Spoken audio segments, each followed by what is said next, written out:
we've had a really high level of Russian and Chinese incursions both into our ADIS and into our EEZ on the water. Very disturbingly and unprecedented.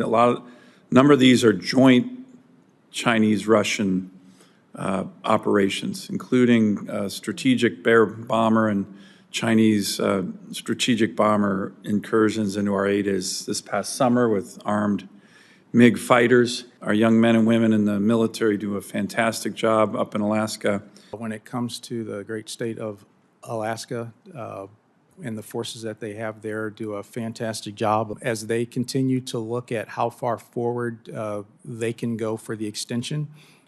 If they're going to be present, so will we. There's a lot of discussion on what's happening on the southern border, not so much about what's happening on the northern border. And as you and I talked about, we've had a really high level of Russian and Chinese incursions both into our ADIS and into our EEZ on the water. And very disturbingly and unprecedented, number of these are joint Chinese-Russian operations, including strategic Bear bomber and Chinese strategic bomber incursions into our ADIS this past summer with armed MiG fighters. As you know, the operations to go intercept these incursions take a lot of work. Our young men and women in the military do a fantastic job up in Alaska, but they also need a lot of tanker support for these kind of missions. Similarly they need fuel support for our Navy when we're doing operations in the Northern Pacific and the Arctic, which we've been doing a lot over the last 3 summers. Additionally, there's a lot of attention paid to the Central and South Pacific logistics lanes for any kind of conflict in Taiwan. But I think it's important to also look at the Northern Pacific logistic lanes as it relates to any kind of conflict like that. During World War II, General Simon Bolivar Buckner called the Aleutian Island chain, which obviously goes out there, a spear pointing right at the heart of Imperial Japan. And by that, he meant it was a very strategic location, not only attacking Japan, but for getting logistics into the fight as our forces throughout the Pacific move closer to Japan. Right now, if you look at one of the ports there, the port of Adak, which is on this map, a closed U.S. Navy base, that is a gateway to the Arctic, but is also on the flank of China. It has 3 piers, nearly two nearly 8,000-foot runways, and one of the largest bulk fuel storage facilities in the world. A lot of people don't know that.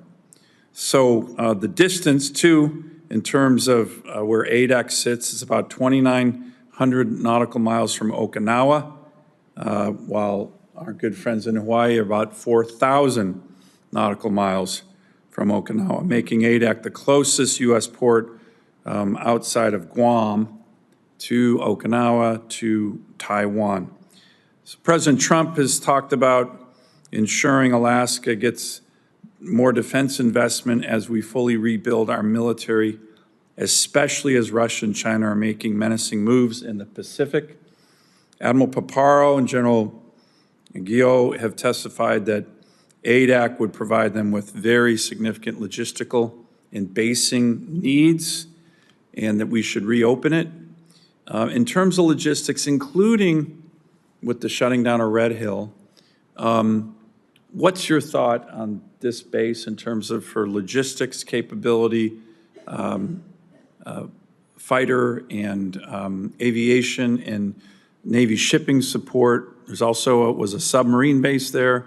I'd like your view on that, General. NORAD and NORTHCOM, when it comes to the great state of Alaska and the forces that they have there, do a fantastic job of letting us know when they need our help. And so whenever they ask, we're always there. We've never failed them. As they continue to look at how far forward they can go for the extension, If they're going to be present, so will we. Coming from the other direction, Admiral Paparo, I have given him my word that I will always be there with him wherever he needs us to be. If there's an opportunity to establish more of a footprint in the region, we will be there as well. And let me ask just real quickly, you were up in Alaska recently. I appreciated the visit in January. Can you give me a sense of kind of lessons learned? I know you were at the Port of Anchorage, which is a really important DoD strategic port.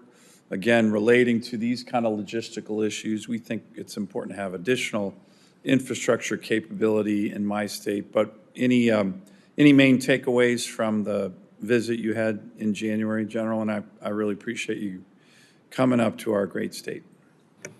Chairman, it was a great visit. Went there intentionally in the winter time to see the conditions there. Unfortunately, it was colder in Illinois than it was in Alaska, and I got in trouble. Yeah, we've had a little bit of a warm winter, particularly with the Iditarod last week. But being in Alaska again and having a really good feeling standing there, almost standing on top of the world, looking at what's around us and how close it is incredibly strategic, and the reach that you can have from that location is incredible, and it's a big advantage to the United States.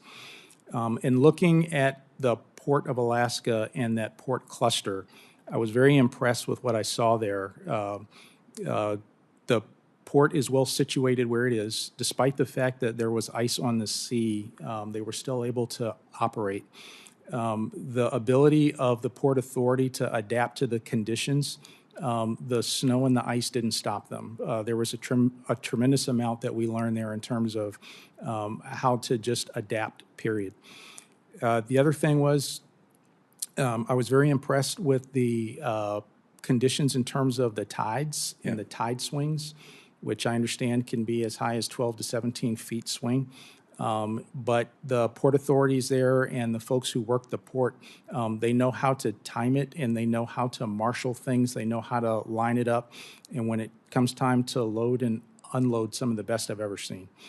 So I was incredibly impressed by that. With the U.S. forces that are there, they have a very good handle on their strategic role, not only in terms of what they can project, but the forces that they may host to operate there, or the forces that will actually flow through. And so when we combine all of that together, I'm really impressed with the platform we have in that state.